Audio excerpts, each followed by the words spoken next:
তো আমার বন্ধু পোংটা, ও লোকাল বাসের ড্রাইভার।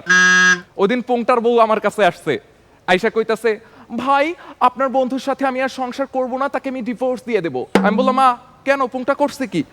না, পোংটা আমাকে সারা রাত ধরে আদর করে, সারা রাত ধরে আদর করে, এটা তো ভালো কথা, তাইলে তারে ডিভোর্স কেন দিবেন?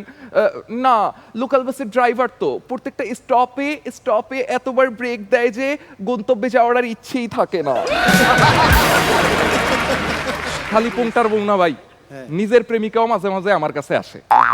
আমার প্রেমিকা ওই দিন আইসা আমারে কইতাছে, জান তুমি তো অনেক সুন্দর গান গাও, আমাকে একটা রোমান্টিক গান গেয়ে শোনাও না, আমার মতো সফট। আমি বললাম, হ্যাঁ এটা তো আমি শোনাইতেই পারি তোমাকে, তুমি একটা কাজ করো, সুরটা ধরো, আমি গানটা ধরতেছি। প্রেমিকা সুর ধইরা আছে, আমি গান ধরছি, প্রেমিকা সুর ধরছে, আমি গান ধরছি। হঠাৎ করে প্রেমিকা সুর ছাইরা দিল। আমি কইলাম, কি তুমি সুর ছাড়লা কিসের জন্য? বলে, না তোমার সফট গানটা হার্ড রক হয়ে গেছে।